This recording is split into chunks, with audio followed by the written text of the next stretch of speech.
میں تو جب بھی سورہ یوسف پڑھتا ہوں نا جی تو دل کی دھڑکن تیز ہو جاتی ہے، رکت طاری ہو جاتی ہے۔ یہ ایک ایسی صورت ہے جتنی بار آپ اسے سنیں تو آپ ایک وکھرے جہاں میں داخل ہو جاتے ہیں۔ کیا سوز و گداز ہے، ایک شخص جو اللہ کا پیغمبر ہے اسے اپنے بھائیوں سے تکلیف اٹھانی پڑ رہی ہے، جو کہ خود ایک پیغمبر کی اولاد ہے، کافر بھی نہیں ہے، اور پھر اللہ تبارک و تعالیٰ انہیں کہاں سے اٹھا کر اس وقت کی جو سب سے بڑی آپ سمجھ لیں امپائر تھی، اس کی سب سے کرٹیکل پوسٹ کے اوپر پہنچا دیتے ہیں۔ اور بیسیکلی اس میں نبی الاسلام کو بھی تسلی تھی کہ آج تو آپ کو مشرکین عرب کی تکلیفیں اٹھا کر مکے سے مدینہ ہجرت کرنی پڑ رہی ہے، لیکن ایک دن آئے گا کہ آپ فاتح کی حیثیت سے مکے میں واپس آئیں گے۔ جس طرح آپ کے قبیلے کے لوگوں نے، قریش نے، جو اعلان نبوت سے پہلے آپ سے اتنی محبت کرتے تھے کہ آپ کو صادق اور امین کہتے تھے، اس لیول پہ آپ سے دشمنی نبھائی کہ آپ کو اپنا علاقہ چھوڑنا پڑ گیا۔ ایک دن آئے گا انہی لوگوں میں آپ فاتح بن کر آئیں گے، اور اس وقت آپ بادشاہ ہوں گے، اللہ کے خلیفہ ہوں گے، اختیار آپ کے پاس ہوگا۔ جس طرح کہ یوسف علیہ السلام کو ان کے بھائیوں سے تکلیف پہنچی اور انہوں نے ان کو بیچ دیا، وہ غلامی کی زندگی انہیں گزارنی پڑی، اس کے بعد جیل کی زندگی، اور الٹیمیٹلی اللہ تعالیٰ نے انہیں مصر میں آپ سمجھ لیں بے تاج بادشاہی بنا دیا۔ لیکن وہاں پہ بھی اینڈ رزلٹ کیا نکلا؟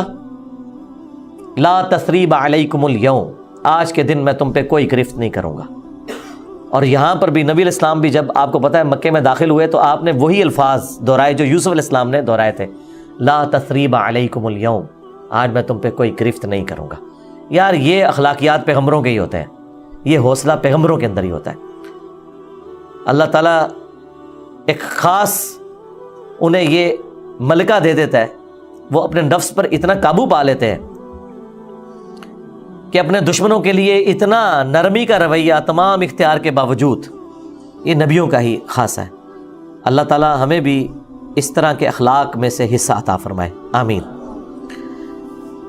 اچھا، ایران والوں نے یوسف علیہ السلام کی پوری یہ جو بائیوگرافی سورہ یوسف میں آئی ہے، اس کے اوپر ایک تفصیلی فلم 45 اقساط کے اوپر بنائی ہے فارسی زبان کے اندر، اور کئی زبانوں میں اس کی ڈبنگ ہو چکی ہے۔ عربی کے اندر ہو چکی ہے ڈبنگ، اردو زبان کے اندر پیغام والے جو ہیں کراچی کے پروفیشنل ڈبنگ انہوں نے کی ہے۔ آپ کو لگتا ہی نہیں ہے اردو میں فلم بنی ہے یا فارسی میں، اتنی پروفیشنل اس کی ڈبنگ ہے۔ اس میں انہوں نے وہ پورے حالات و واقعات فلمائے ہیں اور آپ کو اس زمانے میں پہنچا دیا ہے۔ آپ یوسف علیہ السلام کے جو قید کے سال ہیں نا، وہ آپ کو بس وہ اس فلم کو دیکھ کے اندازہ ہوگا کہ یہ کیا تکلیف ہے جو انہوں نے کاٹی ہے، اور ایک چھوٹے سے بچے نے جو تکلیفیں اپنے بھائیوں سے کاٹیں، ایسا بچہ کہ جس کی ماں بھی فوت ہو چکی ہے۔ میں کہتا ہوں نہیں، وہ فلم تو آپ جتنی بار دیکھیں، وہ ڈرامہ سیریل، انسان کے آنسو نہیں رکتے جس پرفیکشن کے ساتھ انہوں نے اسے فلمایا، اور ریالٹی تو اس سے بھی زیادہ دردناک ہوگی۔ تو ظاہر ہے اب یہ ایک فلم بن چکی ہے، اور میں نہیں سمجھتا کہ وہ مسلمان جو روزانہ ہالی ووڈ یا بالی ووڈ کی فلمیں دیکھ کر سوتے ہیں، ان سے یہ ڈرامہ سیریل مس ہو جائے، انہیں ضرور دیکھنی چاہیے۔ اور توحید جس طریقے سے انہوں نے اس میں بیان کی ہے، کمال کی توحید بیان کی ہے۔ چند ایک جگہوں پہ آپ کو اختلاف ہو سکتا ہے، لیکن اوورآل جس طریقے سے انہوں نے اسے فلمایا، ایک صحیح ایمان جو ایک مسلمان کے دل میں جاگزی ہونا چاہیے، وہ انہوں نے واقعی اس کے اندر فلما دیا۔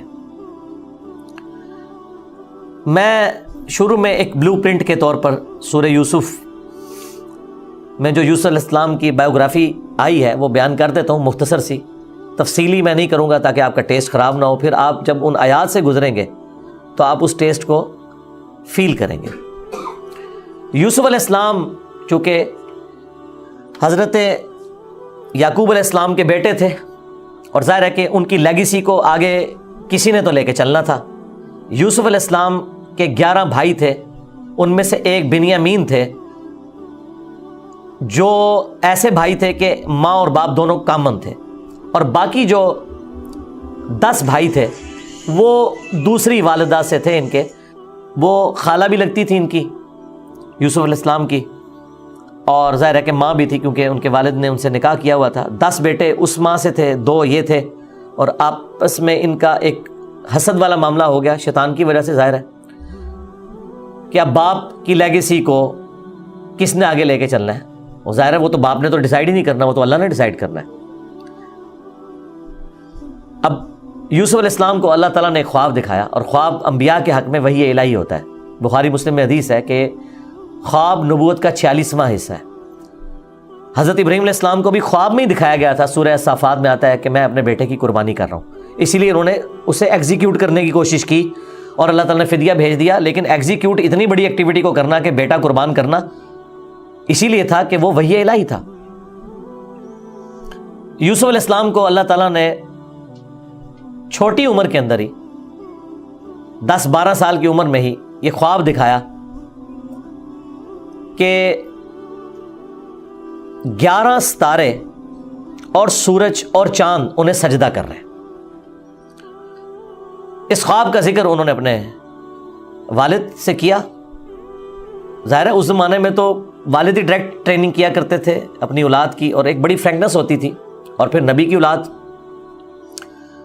حضرت یعقوب علیہ السلام کو پتہ چل گیا کہ میری اس نبوت کا وارث اب یہ ہونے والا ہے، یعنی 12 بچوں میں سے اس کے سر کے اوپر یہ تاج نبوت سجنا ہے۔ تو ظاہر ہے باقیوں نے تو حسد کرنا ہے، حسد تو آ ہی جاتا ہے، آدم علیہ السلام کے بیٹوں میں آیا تھا، تو یہ اولاد آدم والا ہی معاملہ ہے۔ بہرحال وہ حسد آیا۔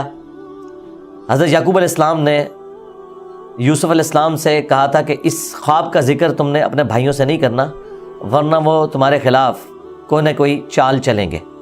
لیکن بہرحال یہ خواب والی بات کسی طریقے سے لیک ہو گئی، یوسف علیہ السلام نے تو نہیں کی، لیکن شاید آپ کی بیوی نے سنی اور انہوں نے باقی بیٹوں تک بات پہنچا دی۔ بہرحال کچھ ہوا ایسا معاملہ،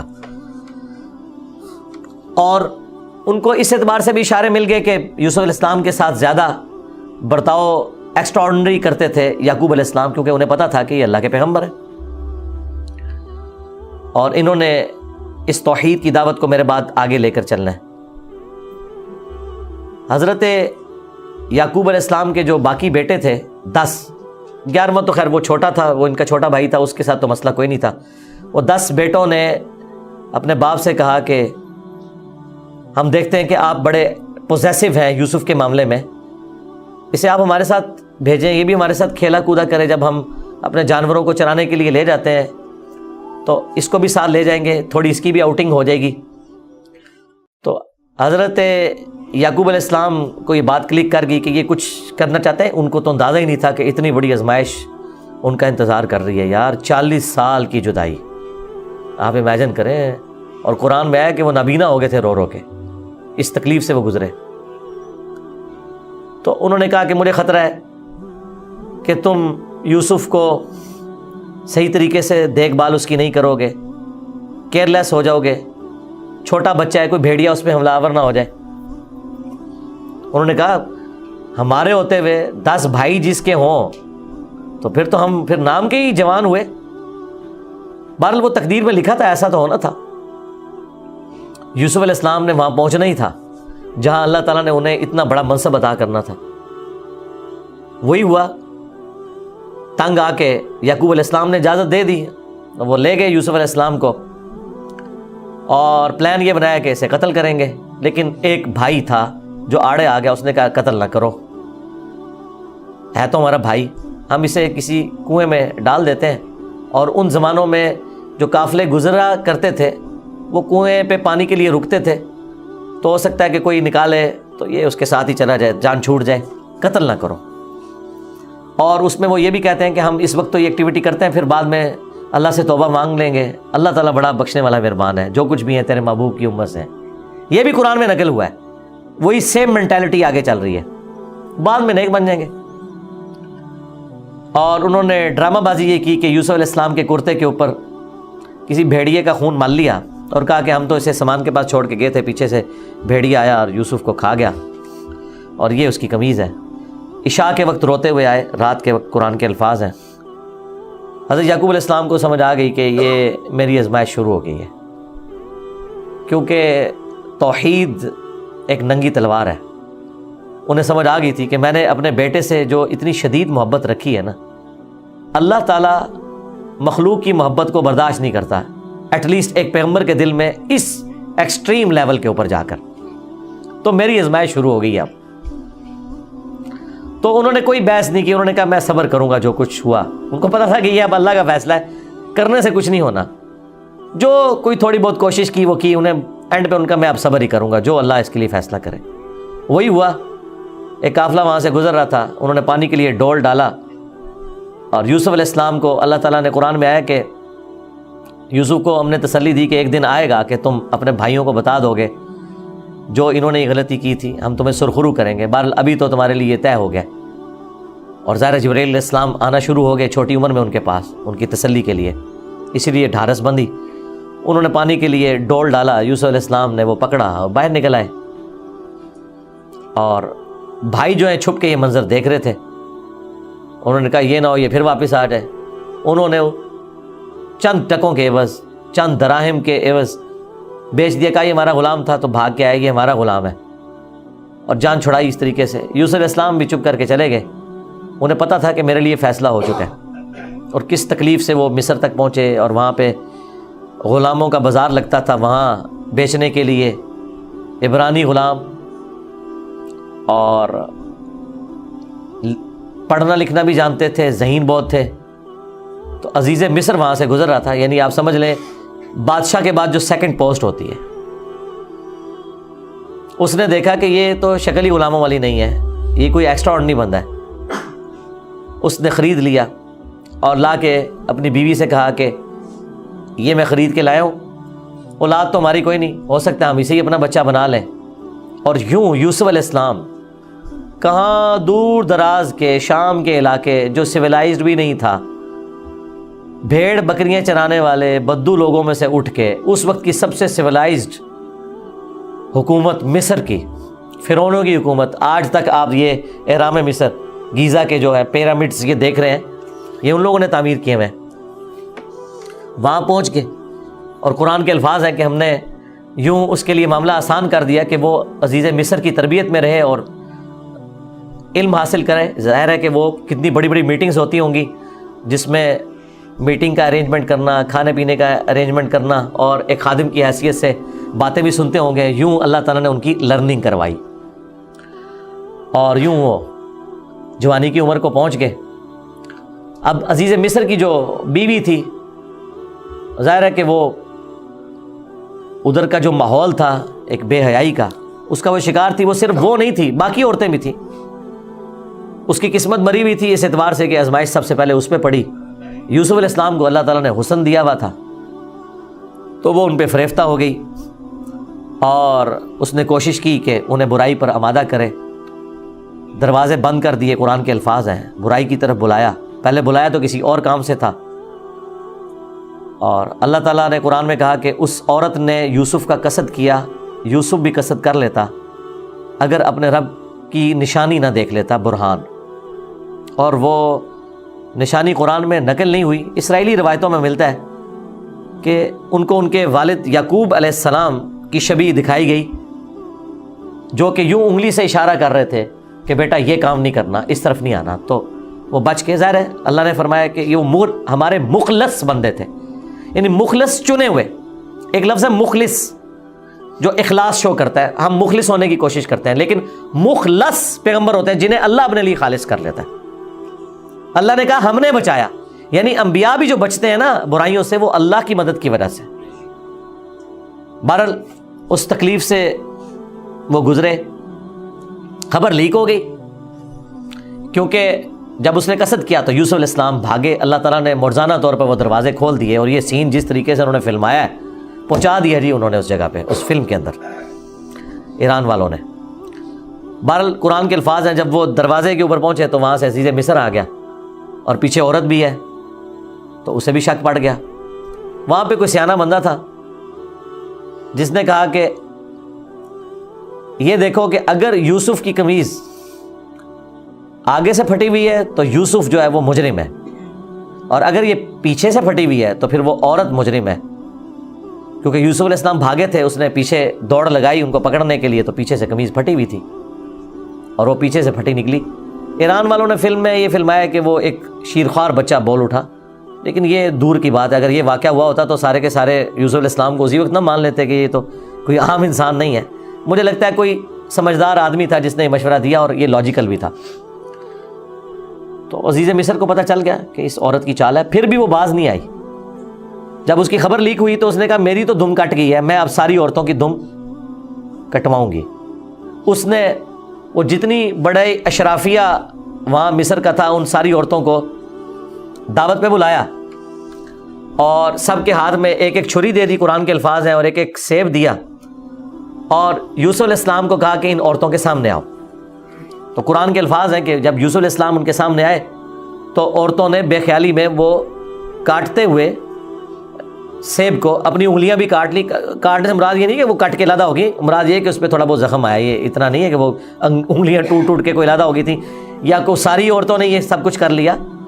ڈاکٹر سرار صاحب نے اس کی اچھی توجہ بیان کی ہے کہ ہو سکتا ہے کہ کسی عورت کی انگلی زخمی اور یوسف علیہ السلام چونکہ غلام تھے وہ اس کی طرف متوجہ ہوں کہ میں اس کو پٹی کر دوں یا اس کے لیے کچھ ارینجمنٹ کروں, تو باقی عورتوں نے یوسف علیہ السلام کو اپنی طرف اٹریکٹ کرنے کے لیے جان بوجھ کے خود ہی اپنی انگلی کاٹی ہو کہ تاکہ وہ متوجہ ہوں. کوئی بہرحال اس طرح کا سلسلہ ہوا ایک ایکسٹرا آرڈنری. اور جب یہ حالت ہوئی تو اس نے پھر کہا کہ ہاں یہ تھا جس کے لیے تم مجھے بات کر رہی تھیں, تم لوگ بھی تو اس میں گرفتار ہو گئے. اور پھر اس کی ڈٹائی ہے, اس نے کہا کہ میں اسے برائی کی طرف بلا رہی ہوں, اگر اس نے یہ میری بات نہ مانی تو میں اسے جیل میں ڈلوا دوں گی. تو یوسف علیہ السلام نے دعا کی کہ یا اللہ مجھے جیل قبول ہے اس برائی کے عوض کہ میں تیرا مجرم بنوں. دیکھیں کوئی گناہ بھی نہیں کیا, برائی سے بچے ہیں. ہم ہوں تو ہم کہ ہمیں انعام ملے, وہ کہہ رہے ہیں مجھے انعام میں جیل مل جائے کہ میں ان کے شر سے بچ جاؤں. بہرحال پھر وہ بہانہ کر کے ان عورتوں نے جھوٹے الزامات لگا کے یوسف علیہ السلام کو جیل میں ڈلوا دیا. یوسف علیہ السلام بھی راضی تھے, ٹھیک ہے چلے گئے. آلموسٹ 9 سے 10 سال تک وہ جیل میں رہے, اور وہ جیل کا جو انہوں نے سین فلمایا ہے وہ بندہ دیکھ نہیں سکتا. جو وہاں پہ کس پرسی کی حالت تھی بہرحال انہوں نے گزاری, لیکن آپ کے اخلاق سے متاثر ہو کے دعوت توحید بھی وہاں پہ پہنچی. اور اسی دوران 2 ایسے قیدی تھے کہ ان دونوں نے الگ الگ خواب دیکھے, اور انہوں نے یوسف علیہ السلام سے کہا کہ آپ اچھے بھلے معلوم ہوتے ہیں, اگر آپ تعبیر بتا سکتے ہیں. انہوں نے کہا میں اس کی تعبیر جو بتاؤں گا وہ تعویل ہوگی, پھر وہ مقدر ہو جائے گی. اور وہ خواب انہوں نے اپنا بیان کیا. ایک نے خواب یہ بیان کیا کہ میں نے یہ دیکھا کہ میں اپنے رب یعنی اپنے اس بادشاہ کو شراب نچوڑ کے دے رہا ہوں. دونوں کے قتل کے فتوے جاری ہو چکے ہوئے تھے. تو یوسف علیہ السلام نے اسے کہا کہ تم عنقریب چھوٹ جاؤ گے. دوسرے نے دیکھا کہ میرے سر کے اوپر روٹیوں کا ایک ٹوکرا ہے اور اس سے جانور پرندے کھا رہے ہیں, تو ان کا تم سولی دیے جاؤ گے اور تمہاری لاش سے جانور کھائیں گے. اور وہی ہوا. اور قرآن کے الفاظ ہیں کہ جسے نجات ملنے والی تھی اسے یوسف علیہ السلام نے کہا کہ جب تم چھوٹ جاؤ تو اپنے بادشاہ سے میرا ذکر کرنا کہ میرے ساتھ یہ زیادتی ہوئی ہے. لیکن قرآن کے الفاظ ہیں کہ شیطان نے وہ ذکر بھلا دیا. ظاہر ہے اللہ نے تو کوئی اور ہی فیصلہ کیا ہوا تھا. اور یوں آلموسٹ 9 سے 10 سال ان کے جیل میں کٹ گئے, یہاں تک کہ اس بادشاہ کا جو بیٹا ہے وہ تخت نشین ہوا. اور اس نے خواب دیکھا. ظاہر بادشاہ کو اللہ تعالیٰ اس طرح کے خواب دکھایا کرتا تھا. مخلوقات کو دیکھنے کی ذمہ داری اللہ تعالیٰ نے بادشاہوں کے اوپر ہی رکھی ہوئی ہے جو ان کے انڈر رعایا ہے. کہ 7 دبلی پتلی گائے جو ہیں وہ نیل سے نکل کے 7 موٹی گایوں کو کھا رہی ہیں, اور 7 خشک بالیاں ہیں اور 7 جو ہیں وہ ہری بالیاں ہیں. اب یہ بڑا ایک ایکسٹراڈنری خواب تھا. اس نے اپنے وہ سارے تعبیر بتانے والے بلائے, سب کے سب عاجز آ گئے. تو وہ جو چھوٹ چکا تھا ایک قیدی, وہ بادشاہ کا بڑا قریبی تھا جو اسے شراب بنا کے دیتا تھا, اسے یاد آیا کہ ہاں ایک شخص قید میں ہے. اور یاد کب آیا دیکھیں 9-10 سال کے بعد. اس نے کہا میں ایک ایسے شخص کو جانتا ہوں کہ جو آپ کو اس کی تعبیر بتائے گا. تو وہ بادشاہ نے کہا ٹھیک ہے اسے لے آؤ یہاں پہ. یوسف علیہ السلام نے تعبیر بتا دی جو باقی معبر نہیں بتا سکے. بادشاہ کو بھی لگا یہ تعبیر اسی طریقے سے کہ 7 خوشحالی کے سال آئیں گے اور اس کے بعد 7 سال آئیں گے 7 ایئرز قحط سالی کے, جس میں آپ یہ والا غلہ جو سٹور کیا ہوگا وہ استعمال کریں گے, اور پھر اس کے بعد بارش ہوگی. 7 سال تک بارش نہیں ہوگی. اور ان 7 سالوں کے لیے آپ نے اپنی وہ والی گندم سنبھال کے رکھنی ہے جو ان خوشحالی کے 7 سالوں میں خوب پیداوار ہوگی۔ تو بادشاہ نے کہا انہیں بلا کے لاؤ۔ انہوں نے کہا نہیں، پہلے میرا وہ مسئلہ حل کریں جو میرے اوپر الزامات لگا کے ان عورتوں نے اندر کیا۔ پھر بہرحال وہ معاملہ بھی سیٹل ہوا، عورتوں نے مان لیا کہ یوسف علیہ السلام کی کوئی غلطی نہیں تھی۔ پھر یوسف علیہ السلام عزت کے ساتھ لائے گئے بادشاہ کے پاس، اور انہوں نے خود کہا کہ مجھے وزیر خوراک بنا دیں، میں امین بھی ہوں اور ان معاملات کو ہینڈل بھی کر سکتا ہوں۔ پھر انہوں نے جس طریقے سے ان معاملات کو ہینڈل کیا اور کہا کہ آپ نے گندم کے دانوں کو بالیوں سے باہر نہیں نکالنا، یہ سٹوریج کا طریقہ بھی یوسف علیہ السلام کو اللہ تعالیٰ نے سکھایا۔ یوں گندم خراب نہیں ہوتی، سال ہر سال آپ استعمال کر سکتے ہیں۔ آج بھی گندم اسی طریقے سے سٹور ہوتی ہے۔ اب وہ قید سالی صرف مصر تک نہیں تھی، شام تک بھی پھیل چکی تھی، اور وہی بھائی بالآخر گندم کی تلاش میں مصر آئے۔ انہیں تو پتہ ہی نہیں تھا کہ ان کا بھائی یہاں کا بے تاج بادشاہ بن چکا ہے۔ یوسف علیہ السلام نے انہیں پہچان لیا۔ ان تو سوچا ہی نہیں تھا کہ یہ سب کچھ ہوا، کوئی اس وقت انٹرنیٹ کوئی اس طرح کی تو چیز ہے ہی نہیں تھی۔ تو یوسف علیہ السلام نے انہیں غلہ دیا اونٹ بھر کے، اور جاتے ہوئے خادمین کو کہا کہ ان کی جمع پونجی بھی آپ نے ان کے اسی سامان کے اندر رکھ دینی ہے تاکہ یہ متاثر ہوں اور اگلی دفعہ پھر آئیں۔ اور پھر ان سے انٹرویو کیا تو انہوں نے کہا ہمارے تو اس طرح بھائی ہیں، ایک بھائی ہے وہ ہمارے والد صاحب تو اس کو اپنے سے جدا نہیں ہونے دیتے، اس کے اندر وہ اپنے اس بیٹے کو تلاش کرتے ہیں جسے بھیڑیا کھا گیا تھا، اور وہ بیٹا سامنے تھا۔ یوسف علیہ السلام کے بارے میں اللہ تعالیٰ فرماتا ہے کہ یوسف علیہ السلام یہ باتیں سن رہے تھے اور دل ہی دل میں کہہ رہے تھے کہ تم ظالم ہو، لیکن اللہ کی طرف سے اجازت نہیں تھی۔ ان کا اچھا پھر تم دیکھ رہے ہو اس بھائی کا بھی سامان میں تمہیں دیتا ہوں، اگلی بار اس بھائی کو ساتھ لے کے آؤ گے ورنہ میں تمہیں سامان نہیں دوں گا۔ ظاہر ہے کسی بہانے سے تو بلانا تھا نا۔ اور واپس جب پہنچے انہوں نے دیکھا یہ تو اتنا فیاض بادشاہ ہے، اس نے تو ہماری وہ جمع پونجی جو بھی تھا، کوئی کاٹن لے کے گئے تھے، اس وقت تو بارٹر سسٹم ہوتا تھا نا، وہ واپس کر دی ہے۔ تو اپنے والد سے کہا کہ آپ اپنا وہ بیٹا بھی بھیجیں، وہ تو بڑا اچھا بادشاہ ہے۔ تو ان کا نا ایک دفعہ تم اسی کے بھائی کو لے گئے تھے، وہ واپس نہیں آیا، اس کو تو میں اب الگ نہیں کروں گا۔ ان کا ابا جی پھر بھوکے ہی مریں گے، آپ کون سے شیخ عبد القادر جیلانی ہے کہ آپ نگاہ مار کے یہ کچھ کر لیں گے؟ ہاں تو اور کیا ہے، گندم کے لیے انبیاء ان کی اولادیں، اور یہ تو ہمیں سکھاتے ہیں کہ جی بڑے سے بڑا غوث قطب ابدال کسی صحابی کے پاؤں کی خاک بلکہ گھوڑے کے قدموں کی خاک نہیں ہے۔ تو قرآن میں تو کچھ اور ہی مل رہا ہے۔ اب بڑی فاقے آ رہے ہیں کہ کیا کریں؟ ان کا ٹھیک ہے، بس دوسرا بھی اب دیتا ہوں۔ اور پھر اس میں انہوں نے ایک جملہ بولا کہ قریب ہے کہ اللہ تعالیٰ مجھے میرا یوسف بھی واپس کر دے۔ انہیں پتہ چل گیا کہ ابھی بھی میری آزمائش باقی ہے، میں نے یوسف کو بنیامین میں تلاش کرنا شروع کر دیا تھا، ابھی بھی وہ والی کامل توحید جو اللہ کو ریکوائرڈ ہے نا، جو پیغمبر سے ریکوائرڈ ہے، ایکسٹرا آرڈنری، والذین آمنوا اشد حبا للہ، اس کا بھی اعلیٰ ترین درجہ۔ تو انہوں نے کہا بہرحال مجھ سے پکا عہد کرو کہ اس بھائی کو واپس لے کے آؤ گے یہاں تک کہ سارے قتل ہو جاؤ، پھر تو معافی ہے، ادروائز تم لوگ زندہ واپس آئے اور اس کو نہ لائے میں تمہیں معاف نہیں کروں گا۔ ان کا جی ابا جی عہد کرتے ہیں، جی بے فکر ہو جائیں آپ، ایسے ہی ہوگا۔ لے گئے۔ اب وہاں تو یوسف علیہ السلام نے پلان کیا تھا، جاتے ہی انہوں نے بنیامین کو تو اپنے پاس بلا کے کہا کہ میں تیرا وہ گم شدہ بھائی یوسف ہوں، بلکہ ان کی نظر میں تو وہ سمجھ لیں فوت ہی ہو چکے تھے، اور کہا کہ اپنے بھائیوں کو نہیں بتانا تم نے، میں ایک طریقے سے تمہیں یہاں روکوں گا کیونکہ بادشاہ کے قانون میں تمہیں روک نہیں سکتا۔ تو اس کے لیے قرآن میں الفاظ ہیں کذالک کدنا لیوسف، ہم نے یوسف کو یہ تدبیر سکھائی تھی، ایک ہیلا سکھایا کہ وہ بادشاہ کا ایک قیمتی پیالہ تھا جو بنیامین کے سامان میں انہوں نے واپسی پہ رکھوا دیا، اور جب وہ واپس جانے لگے تو پیچھے سے آواز لگائی گئی قافلے والوں تم چور ہو۔ اور یوسف علیہ السلام کو پتا تھا کہ بنی اسرائیل میں چوری کی سزا یہ ہے کہ وہ شخص پھر غلام بن جاتا ہے جس کی اس نے چوری کی ہوتی ہے۔ ان کا بتاؤ اگر کوئی چور نکلا، ان کا جی جس کے سامان میں نکلا وہ آپ رکھیں اس بندے کو۔ تو انہوں نے مختلف جگہ سے شروع کیا، بنیامین سے سٹارٹ نہیں کیا ورنہ تو پلان ڈسکلوز ہو جاتا، الٹیمیٹلی بنیامین کے سامان میں سے نکلا۔ تو انہوں نے کہا ہاں اس کا بھائی بھی اسی طرح چور تھا، اندازہ کریں ہر جگہ وہ ٹھونگ مارتے سن نال نال۔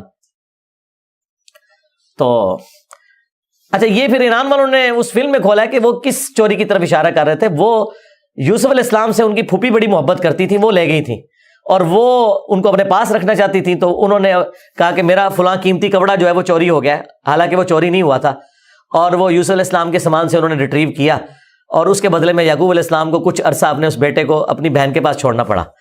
تو یہ ان کو کلک کر گیا آئیڈیا، یہی والا آئیڈیا انہوں نے اپنے بھائیوں کے اوپر بھی اپلائی کیا، اور ان کے بھائیوں کا بھی اشارہ اسی طرف تھا کہ اس نے تو بچپن میں اس کا بڑا بھائی بھی چور تھا، حالانکہ اس نے چوری نہیں کی ہوئی تھی، نہ ادھر چوری والا معاملہ تھا۔ بہرحال ان میں سے ایک بھائی نے کہا بھائی میں تو اب واپس نہیں جاؤں گا، میں تو ابے سے عہد کر کے آیا ہوں کہ بھائی میں تو اپنے بھائی کی یاد میں ادھر ہی رہوں گا جب تک کہ کوئی معاملہ نہ ہو، تم لوگ جاؤ نا ذرا اور جا کے ابا جی کو ساری صورتحال بتاؤ، اور بتاؤ کہ تمہارا یہ بیٹا چور نکلا ہے اور ہم لاکھ قسمیں کھائیں، آپ نے ماننا نہیں ہے۔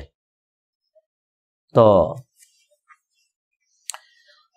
وہ چلے گئے واپس۔ پھر حضرت یعقوب علیہ السلام نے ایک خط روانہ کیا، ریکویسٹ بھیجی عزیز مصر کو، انہیں تو نہیں پتا تھا کہ ان کا بیٹا ہی ہے، اور وہ بڑے دردناک انداز میں انہوں نے اس فلم میں فلمایا۔ الٹیمیٹلی جب وہ اگلی دفعہ واپس آئے، انہوں نے کہا ہمارے ابا جی تو پہلے ہی نابینا ہو چکے ہیں، اب یہ 2 جدائیاں کیسے برداشت کریں گے، آپ رحم کریں، ہم پہ ترس کھائیں۔ پھر یوسف علیہ السلام نے کہا کہ تمہیں یہ ساری باتیں اس وقت نہیں یاد آئیں، تمہیں یاد نہیں تم نے اپنے بھائی کے ساتھ کیا کیا تھا؟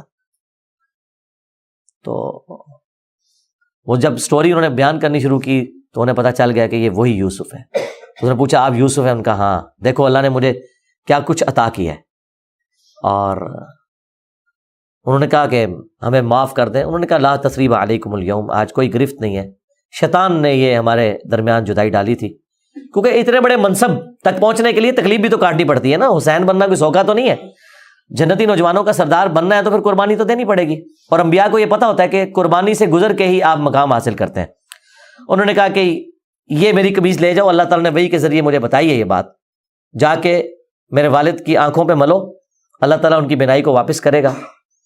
اور یوں وہاں سے ایک قاصد نکلا وہ کرتا لے کے، یوسف علیہ السلام کا قرآن کے الفاظ ہیں، حضرت یعقوب علیہ السلام کہتے ہیں کہ اگر تم مجھے مفند نہ سمجھو، وہی المحند عن المفند قرآن میں الفاظ ہیں یہ، یعنی یہ نہ سمجھو کہ میرا دماغ سٹھیا گیا ہے، تو مجھے تو یوسف کی خوشبو آ رہی ہے۔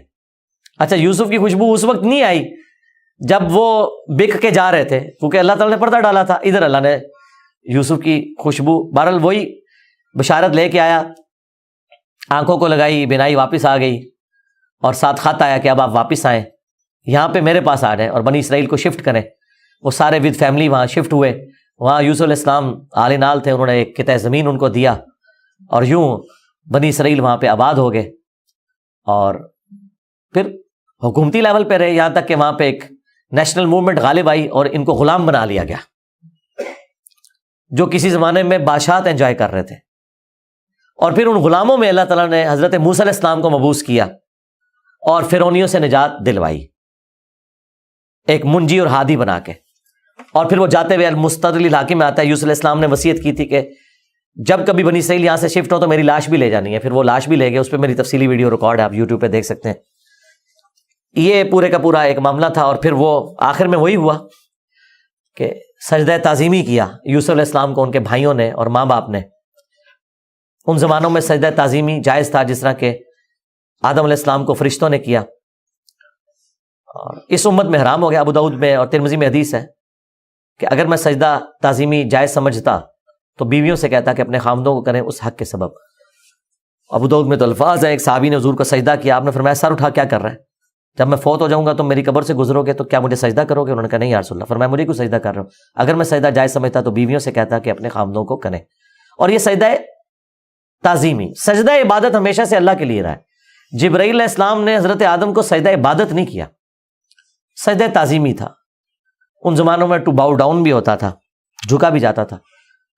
ہمارے نبی علیہ السلام پر اللہ تعالیٰ نے جو ختم نبوت فرمائی تو توحید بھی ایسی کامل کی ہے کہ اب یہ سب کے سب معاملات ختم، ختم نبوت کی برکت سے کشف، الہام، یہ سب کچھ ختم غیر نبی کے اوپر، سوائے بخاری مسلم میں ہے مبشرات، وہ بھی خواب، وہ اللہ کی طرف سے بھی ہو سکتے ہیں، شیطان کی طرف سے بھی ہو سکتے ہیں، نفس کی طرف سے، وہ تو وقت پورا ہوگا تو پتہ چلے گا یہ سچا ہے یا جھوٹا ہے۔ باقی نبی علیہ السلام نے کہا اب یہ نبوت کی خبریں ختم ہو چکی۔ اگلے زمانوں میں یہ ہوتا تھا، اللہ تعالیٰ غیبی خبریں دیا کرتا تھا غیر انبیاء کو بھی، اور اگلے زمانوں میں یہ بھی تھا کہ سجدہ تعظیمی ہوتا تھا۔ اللہ تعالیٰ نے توحید بھی اس امت میں کامل کی کہ سجدہ تعظیمی بھی حرام کر دیا، اور اب کسی کے لیے سجدہ نہیں ہے، بل وہ سجدہ کیا تو حضرت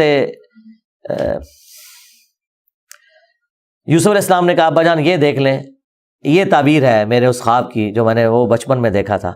سرکار وہ خواب جڑا دیکھا ہے وہ تعبیر ہوندے اس کا مزہ لوٹنے کے لیے 40 سال کی مشقت، جدائی، وہ بڑی تکلیف دہ چیز ہے. وہ جو آخری سین انہوں نے فلمائے ہیں نا، یعقوب علیہ السلام اور یوسف علیہ السلام کی جو ملاقات والا سین ہے، وہ بندہ دیکھ نہیں سکتا. اس زمانے میں انہوں نے پہنچا دیا جی. جو ایران والوں نے وہ ڈرامہ سیریل بنائی ہے 45 اقساط کے اندر.